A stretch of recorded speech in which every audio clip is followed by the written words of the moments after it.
Olá! A educação é um dos pilares da construção de um país. É na escola que aprendemos a viver em sociedade e a criar uma identidade enquanto nação. No programa de hoje, nós vamos discutir os desafios para um ambiente escolar mais humano e digno para quem está muito próximo aos alunos, os agentes escolares de apoio e auxiliares técnicos.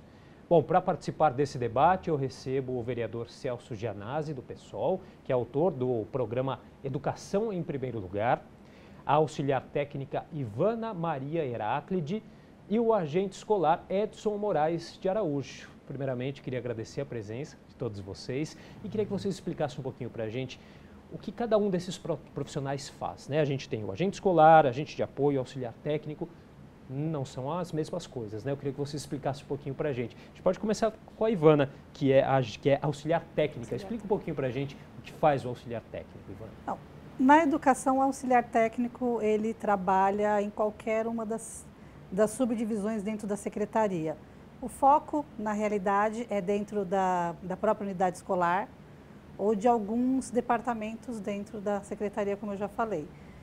Atualmente, nós temos um quadro bem eclético, né? As áreas podem ser tanto na inspetoria, auxiliando os professores, em sala de aula, ou no corredor, na parte da organização da escola, ou mesmo dentro da secretaria da unidade escolar, com a parte burocrática, auxiliando a equipe gestora da unidade, né?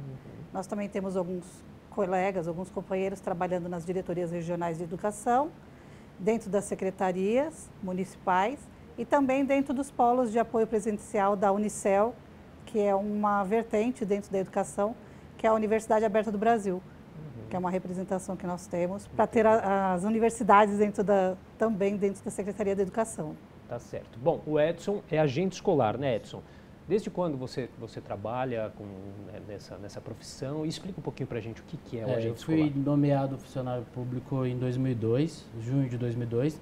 O agente escolar, ele tem a função do cargo antes da privatização, era a limpeza e manutenção da unidade escolar, e auxiliar também o auxiliar técnico de educação na inspetoria. Também na cozinha, na preparação de alimentação para os educandos. Só que com a privatização, o primeiro, os SINs, o segundo, o terceiro e o quarto foi extinto, que agora a empresa terceirizada faz esse trabalho. E o restante das atribuições é proveniente da auxiliação do próprio auxiliar técnico de educação. Então, o agente de apoio, ele também, ele é da SMG, se eu não me engano, ele pertence, alguns trabalham na Secretaria de Educação. E o agente de apoio é o antigo vigilante, então ele ficava à noite na escola, cuidando da unidade escolar para que não houvesse nenhuma depredação ou algum problema à noite, né? Como vigilante mesmo. E atualmente, com a privatização das empresas entrando nessa área da vigilância, ele foi relocado para trabalhar durante o dia nas unidades escolares. Então, uns estão na CEI, outras na EMEI e alguns na EMF. Eu acredito que a maioria estão na CEI ou na EMEI, que na EMF, onde eu trabalho, não tem agente de apoio, né? Então, essas distinções são diferentes de um cargo para o outro. Que no caso do agente escolar, ele era aquele que fazia a manutenção e limpeza ou também trabalhava na cozinha na preparação da alimentação. Tem o auxílio à inspetoria, também poderia fazer trabalhos de portaria. Então, essa falta da readequação da atribuição deixou o agente escolar ao funcionário que tem que fazer tudo. E, na realidade, ele não pode fazer tudo, porque algumas especificações da atribuição, ele equipara não só com o auxiliar técnico, mas a gente tem a função de auxiliar, não executar. Essa é a diferença, né? A gente somos auxiliares deles agora, atualmente. Tá certo. Eu queria então que o vereador Celso Gianazzi explicasse um pouquinho para a gente o que é, né, o programa Educação em Primeiro Lugar. Educação em Primeiro Lugar é um programa que nós lançamos juntamente com o professor e deputado Carlos Gianazzi, um programa que trabalha sobre 3 eixos. O eixo direito dos estudantes, o direito das trabalhadoras e trabalhadores e a gestão democrática da escola. E um dos segmentos que a gente olha, porque a Lei 14.660, de 2007, ela estabelece que o quadro dos profissionais da educação é composto por quadro do magistério e o quadro de apoio. E a gente vem hoje para tratar um pouquinho do quadro de apoio, né, que é uma carreira a gente luta pela valorização e condições de trabalho para quem está dentro da escola. Então, o programa é amplo e a gente vai atacar esses 3 eixos, né? Vai trabalhar sobre esses 3 eixos. E nesse momento, a gente centrou nossas energias aqui para o quadro de apoio, inclusive apresentando um projeto aqui de lei na Câmara Municipal, o projeto 216, que reduz a jornada, né, para 30 horas semanais do quadro de apoio, que é uma carga excessiva, estafante dos profissionais, né, do quadro de apoio. E a gente estabelece a redução sem a redução de salário, né? Deixar bem claro que é sem a redução de salário. E o recesso também no mês de julho, né? Que eles possam ter o recesso e também poder se apresentar na escola com mais condições também no período que eles estão dentro da escola. Então, o programa vai nesta linha aí. Qual que é a carga horária que eles atuam hoje em dia, vereador? 40 horas. 40 horas. 40 horas. Vou reduzir para 30, sem redução de salário. É uma demanda antiga, né, da categoria, e a gente está centrando, já apresentamos o projeto, e também nós apresentamos aqui um projeto de resolução para criar a frente parlamentar em defesa do quadro de apoio, porque é uma carreira pouco visibilizada aqui no município de São Paulo, né, e eles precisam ter voz. Eles estão dentro da escola e sem eles a escola não funciona. Então eles fazem parte do quadro de profissionais da educação. Importante que eles sejam abraçados também pela escola. E garantir também a eles aqui o direito de fala, né? É importante que a Câmara Municipal, o prefeito Bruno Covas ouça, né, a demanda deles, ouça as expectativas e abracem também essa carreira aqui, que é muito importante para a educação.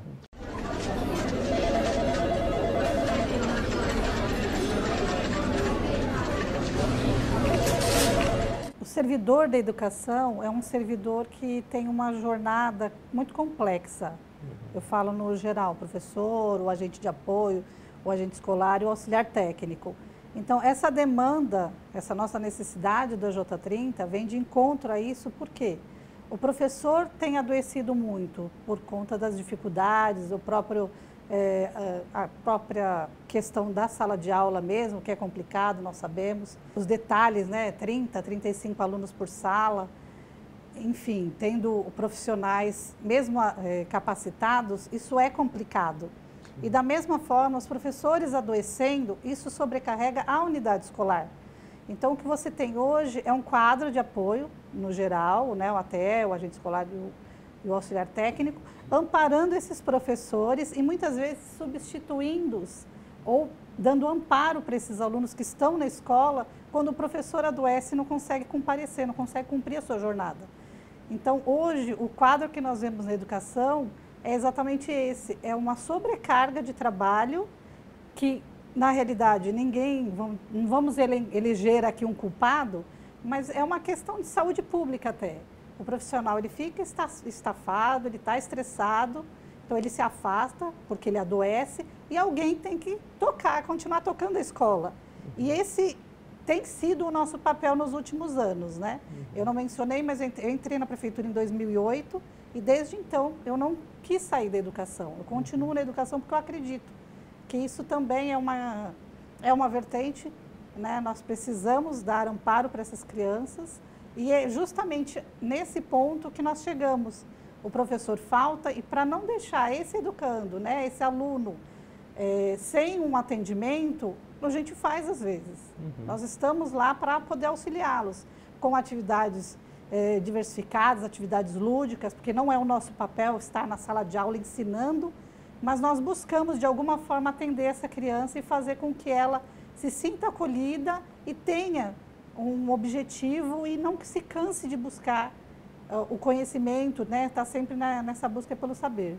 E é uma situação que vem se deteriorando. Sim, na realidade isso é notório, isso você vê constantemente, e não importa a unidade escolar,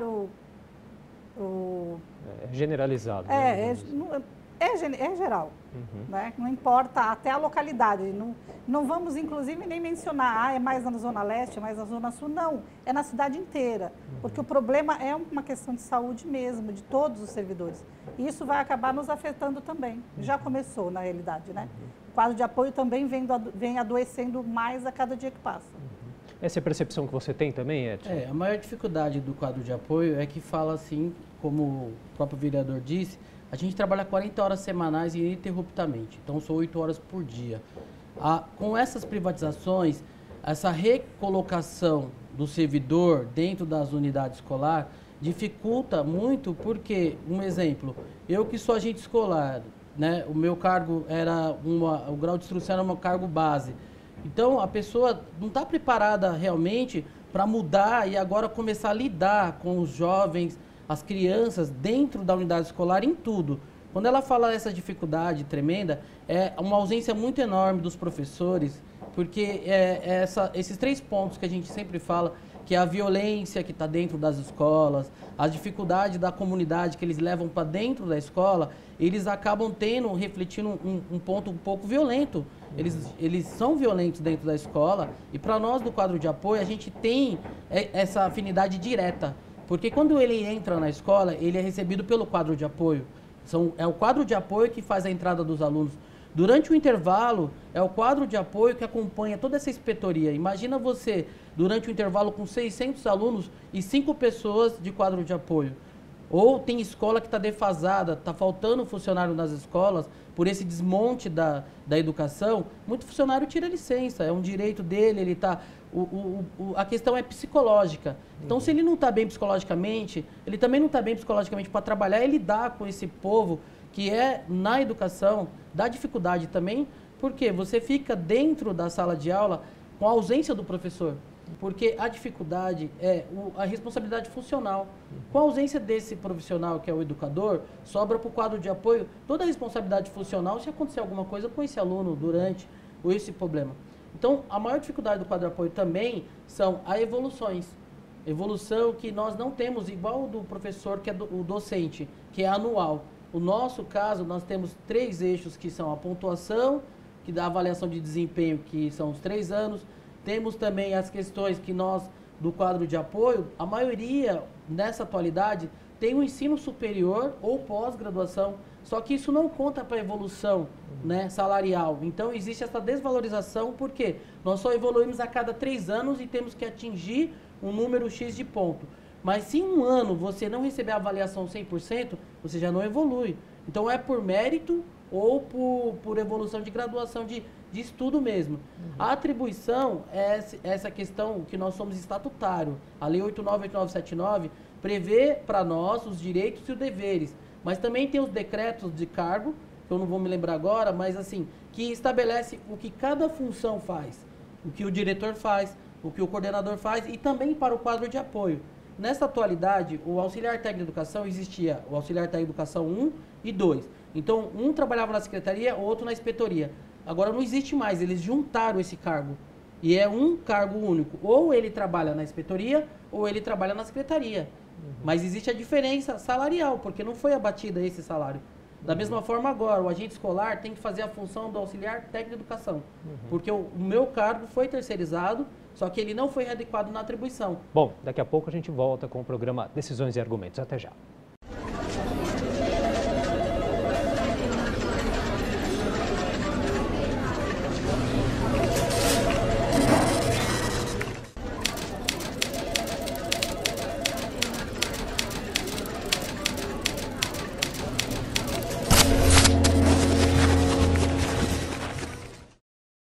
Estamos de volta hoje discutindo a valorização dos profissionais do quadro de apoio nas escolas. Aqui com a gente estão o vereador Celso Gianazzi, do PSOL, que é autor do programa Educação em Primeiro Lugar, a auxiliar técnica Ivana Maria Heráclide e o agente escolar Edson Moraes de Araújo.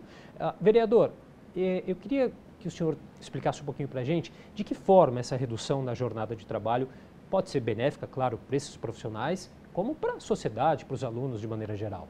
Eu gostaria de voltar ao ponto que o Edson colocou, muito bem colocado. À vontade. É dessa pressão, de deixar claro que essa pressão é sobre todos os profissionais da educação, sobre o diretor da escola, sobre os professores, sobre o quadro de apoio, dessa condição das salas superlotadas, né, com um número excessivo de alunos. Então, a pressão vem daí. E também falar um pouco da evolução, né, da dificuldade de evolução que eles têm na carreira do quadro de apoio. Isso aliado aos baixos salários, né, A política salarial implementada aqui na Prefeitura de São Paulo de 0,01% ao longo de mais de 10 anos, nos últimos 10 anos. Então, penalizando fortemente, né, todos os trabalhadores e especificamente o quadro de apoio. E acrescentando um ponto mais negativo ainda é a aprovação aqui da Lei 17.020 de 2018, que criou o Sampaprev, né, aumentou a contribuição previdenciária dos servidores públicos, do quadro de apoio também, do magistério, reduzindo, né, o seu salário líquido. Então, a Câmara Municipal aprovou aqui uma redução do salário, contrariando o princípio constitucional da irredutibilidade do salário. Então, o Sampaprev confisca nossas aposentadorias, a aposentadoria dos profissionais do quadro de apoio também, penalizando fortemente, né, essa carreira já tão penalizada aqui no município de São Paulo. E a redução da jornada, como o Edson falou, a Ivana também, a gente percebe claramente, né, a carga excessiva de trabalho deles, essa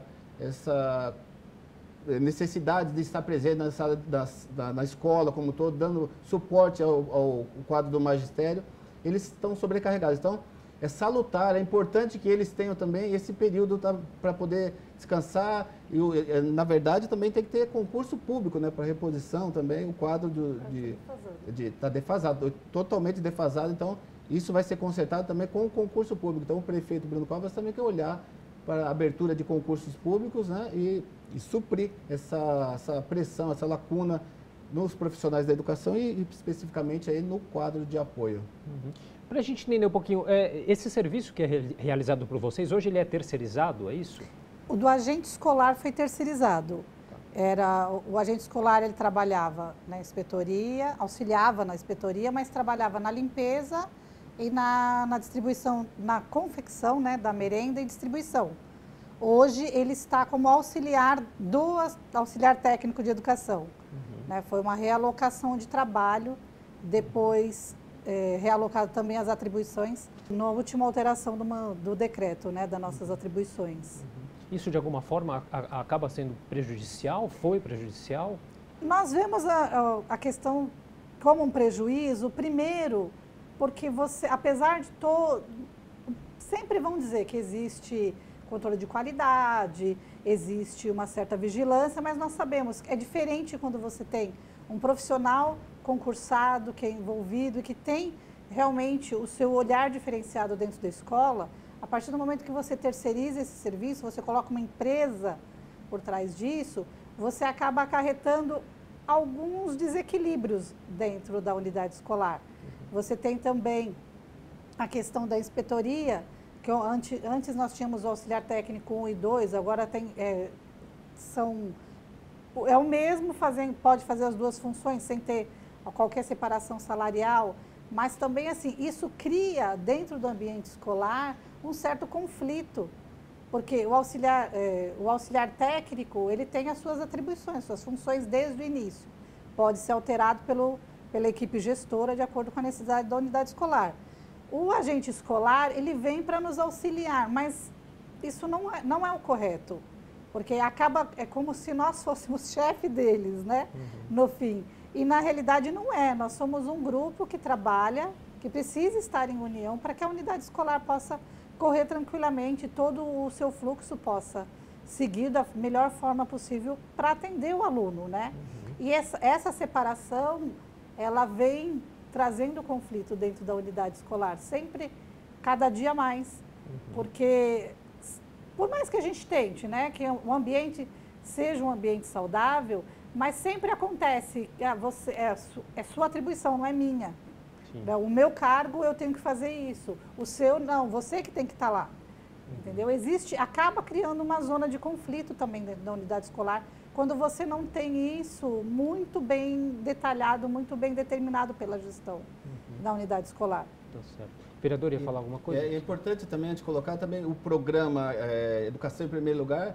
A gente também combate fortemente a terceirização aqui no município de São Paulo. Terceirização sobre todos os aspectos, né, de todos os serviços, em especial da educação e saúde. Então, no ensino infantil, por exemplo, aqui na cidade de São Paulo, mais de 60% do ensino infantil é terceirizado. Então, as conveniadas. Assim, é importante que a gente defenda o direito das trabalhadoras, dos trabalhadores, né, das empresas terceirizadas, porque eles têm condições de trabalho precarizadas, o salário reduzido. Então, é importante que a gente lute por políticas públicas voltadas para uma rede direta, um fortalecimento da rede direta e um fortalecimento da educação como um todo aqui no município. Então, contra a terceirização de educação, de saúde e dos serviços prioritários aqui no município de São Paulo. Eu tenho um dado aqui, uma pesquisa que foi feita pela POSP em 2017, que mostra que 48% dos estudantes no estado de São Paulo não se sentem seguros dentro da escola. Quanto aos professores, 37% disseram que não se sentem também seguros onde trabalham.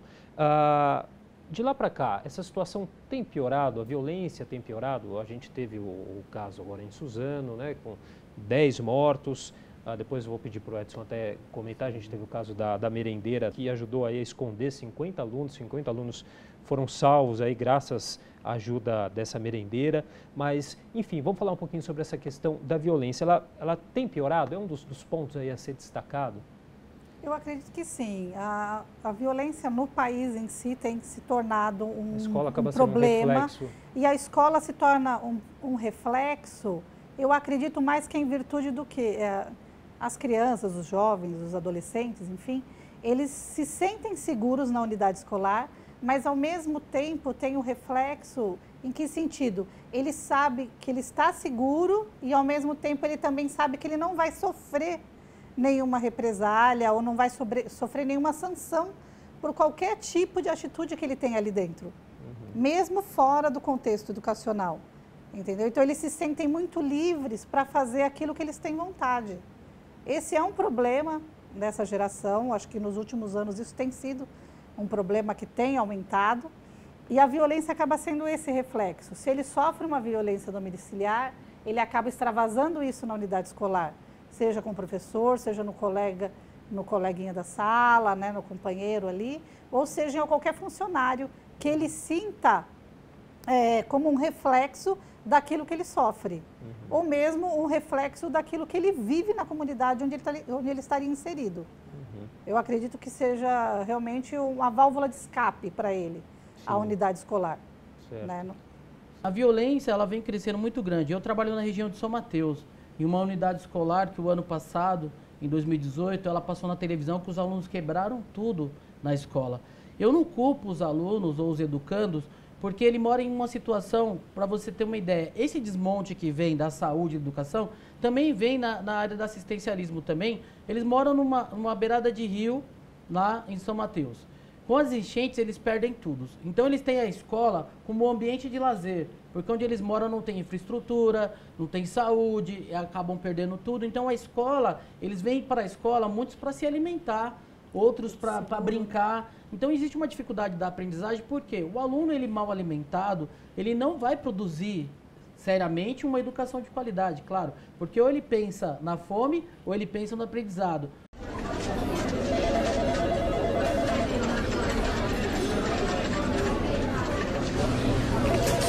A escola também faz esse papel do assistencialismo.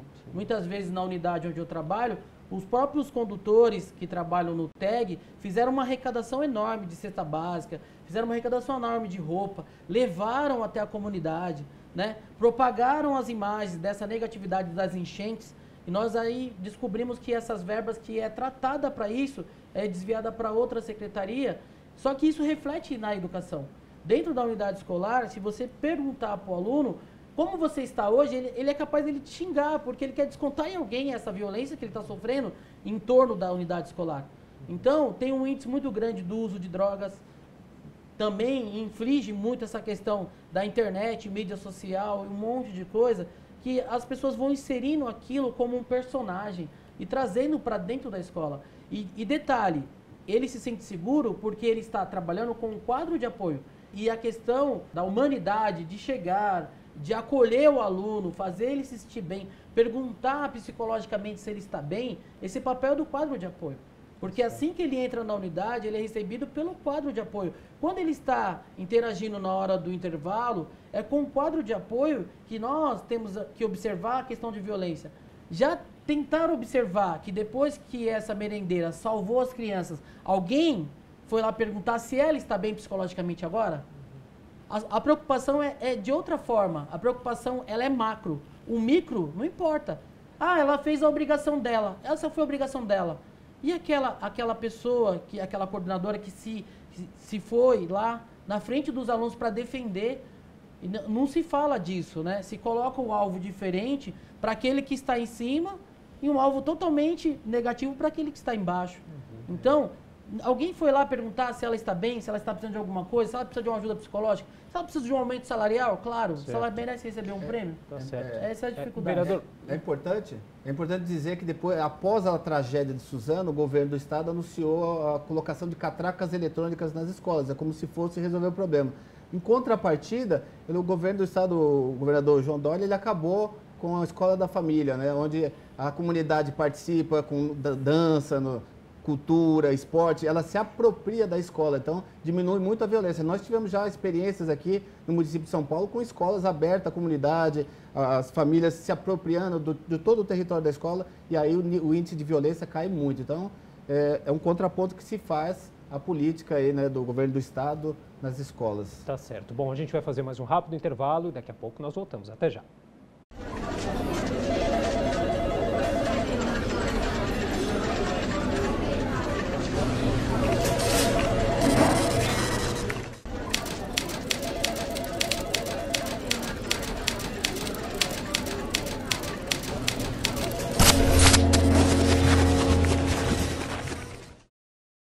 Estamos de volta hoje discutindo a valorização dos profissionais do quadro de apoio nas escolas. E aqui com a gente estão o vereador Celso Janazzi, do PSOL, que é autor do programa Educação em Primeiro Lugar, a auxiliar técnica Ivana Maria Heráclide e o agente escolar Edson Moraes de Araújo. Vereador, eu queria entender um pouquinho por que a gente tem hoje em dia tanto profissional, tanto os professores, profissionais aí da área da educação, que estão tendo que se ausentar da escola por adoecimento. Foi muito bem falado aqui, a Ivana citou, né, esse adoecimento. O quadro de apoio está em torno hoje de 7 mil profissionais, é um quadro está muito reduzido, né, sem concurso público, e acaba sobrecarregando as tarefas deles, não só do quadro de apoio, mas dos professores, de todos os profissionais da educação. Aliado a isso, nós temos a crise econômica que se instalou aqui no Brasil, e os profissionais, os servidores públicos, não podendo mais ter um plano de saúde particular. E eles acabam se socorrendo do Hospital do Servidor Público Municipal, que está em precaríssima situação aqui. Nós tivemos fazendo diligências lá no hospital, falta de profissional, estrutura ultrapassada, macas enferrujadas, os servidores públicos nos corredores, 2, 3 dias sem atendimento. E os servidores, né, os servidores do quadro de apoio, da educação, todos os servidores públicos, mais especificamente esses mais sobrecarregados da área da educação, socorrendo do hospital que não tem mais condições. E eu sou membro titular da Comissão de Saúde aqui da Câmara Municipal e já fizemos 3 diligências lá no hospital, e eu tenho ouvido muitos profissionais da educação buscando o hospital para atendimento psicológico, psiquiátrico, pela excessiva carga de trabalho, né, das condições que nós falamos aqui, o Edson falou, a Ivana também, da violência, da sobrecarga de trabalho, então eles acabam adoecendo muito mais do que o conjunto dos outros servidores. Então, e se socorrendo de uma estrutura que, na verdade, nem existe, né? O Hospital do Servidor Público está totalmente sucateado, né? Há muitos anos sem ver qualquer investimento, um orçamento muito reduzido, né? O orçamento do Hospital do Servidor Público Municipal é igual do Tribunal de Contas do município, é igual da Secretaria de Governo, e isso é um absurdo, eu já coloquei aqui no plenário da Câmara Municipal, inclusive falando que a gente tem responsabilidade, né, de tirar o Hospital do Servidor Público, para o qual nós, como servidores públicos, contribuímos várias décadas, e aí ele está sucateado. E o servidor público sem a assistência médica, né, que nos dê condições de ser atendidos. Então, isso é grave, né, no município de São Paulo. Além das condições na educação, essas condições de trabalho, nós temos as condições de saúde também, que nós não temos esse amparo, e também está sendo feito um trabalho lá de auditoria. Inclusive, pedimos uma CPI aqui na Câmara Municipal, já colhi assinaturas, uma CPI do Hospital do Servidor Público Municipal, para ver o porquê chegou a esse nível, desse esse sucateamento geral do hospital. Então, é grave isso. Acaba tendo esse efeito cascata, a saúde acaba afetando a educação, acaba tendo uma defasagem de funcionários nas unidades, que, pelo visto, não está sendo reposta também, né, Ivana? Exatamente. Como o próprio vereador comentou, nós temos a questão da saúde, nós temos a questão do concurso público que não ocorreu mais, nós temos a questão, como já é sabido, o profissional ele vai buscar a melhoria da sua qualidade de profissional para que ele possa galgar outros cargos também. Então, quando o profissional do quadro de apoio ele se especializa, ele vai atrás de uma adequação na sua vida profissional, ele acaba acessando um concurso de professor e deixando aquela lacuna do próprio cargo vazio, porque não ocorre um outro concurso. Quer dizer, uma falta de interesse, de estímulo para o profissional. Sim, ele não quer ficar naquele setor, ele não quer ficar naquele cargo, então ele vai estudar para ser professor também, para ter a sua jornada reduzida, é lógico. Isso não é a solução para tudo, o ideal seríamos que todos tivéssemos uma qualidade de vida também profissional, mas ele vai buscar isso para ele trabalhar menos, para ele ter uma qualidade de vida, né? E aí, quando ele não adoece, ou então ele galga esse cargo de professor, sai e o cargo dele fica vazio, porque não tem, são praticamente 10 anos sem um outro concurso para a área do quadro de apoio, sendo que nós vemos constantemente, né, essa briga, inclusive sindical, tudo, para que tenha concurso para professor. E o quadro de apoio continua sem essa reposição de pessoal. Isso é complicado e a cada dia o que nós vemos, assim como já mencionado, né, pelo próprio Celso, que nós temos um quadro que precisa de uma saúde adequada e que não ganha o suficiente para ter uma assistência médica privada, que não é o ideal para todo mundo. O ideal para nós é que nós tivéssemos, já que nós temos um hospital do porte, como é o Hospital do Servidor, já utilizei várias vezes e nós sabemos que o problema não são os profissionais, é a estrutura do hospital. Então, o ideal para nós, já que nós temos esse direito, é que ele seja adequado, né? Não resolve o problema da saúde, por conta da sobrecarga de trabalho, mas se torna um paliativo e a gente consegue, pelo menos, ter o recurso para melhorar um pouco a qualidade de vida e dar uma chacoalhada aí, para dar uma melhorada na saúde do servidor também. E o Edson, qual que é a expectativa de vocês com relação à frente parlamentar, ao programa aqui citado do programa do vereador, Educação em Primeiro Lugar, ao PL também, que reduz a jornada de trabalho? Qual a expectativa da classe de vocês em relação a tudo isso? Então, só pegando um gancho do que o próprio vereador falou, a gente contribuiu muito tempo com o servidor municipal. E quando deixou de ser contribuído, essa porcentagem foi para a Previdência. Então, juntou o que contribuía para o servidor, foi para a Previdência e agora, com a aprovação do Sampaprev, aumentou mais ainda essa questão da contribuição. Mas a expectativa que nós temos agora com o projeto de lei 216 é que, conforme não tem esta valorização salarial, que possamos também ter um trabalho de qualidade. Porque se o funcionário está lá, ele sofre a questão do assédio moral, a pressão psicológica, que já vem de cima para baixo, e ele sofre essa pressão da comunidade, que são os educandos, sofre essa pressão em volta, que é a violência, e ele chega no servidor, não tem essa saúde de qualidade, nem para atestar que ele está bem ou mal, fica difícil. Então, a nossa expectativa é que, com a jornada de trabalho sendo reduzida, o serviço seja de qualidade. A questão salarial, para nós, é importante porque existe a dificuldade de evolução.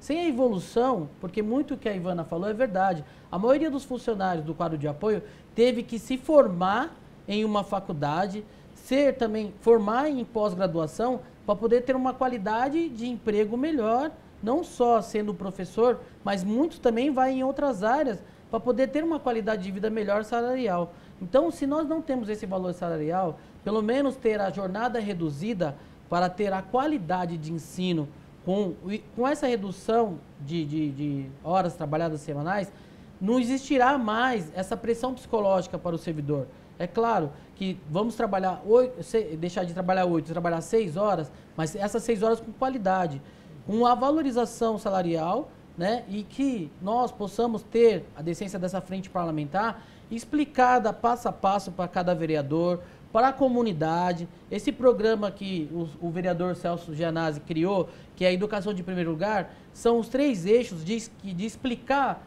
à comunidade, para explicar ao corpo docente, explicar aos vereadores a importância dessa educação de qualidade. Os 3 eixos de direitos demonstram cada vez mais que nós precisamos de todos juntos para que essa educação seja de qualidade. Com as privatizações, deixa bem claro que o serviço que deixará de existir de qualidade, essa comunidade vai cobrar de quem? Deixará de cobrar do município. O município receberá os valores dessa empresa para o município, mas o município, quem é que comanda no município não investirá na sociedade, piorou na educação. Então, a nossa esperança e a nossa expectativa é de qualidade de trabalho, é de qualidade de emprego, qualidade de serviço para a própria comunidade, para o aluno, para os professores, para a própria equipe gestora, ter essa questão da administração mais clara em relação às atribuições do próprio servidor e não vir essa pressão psicológica, porque quanto mais pressão psicológica, mais o servidor precisa de uma licença, precisa se afastar, porque ele não vai estar preparado psicologicamente para atender a demanda dessa unidade escolar.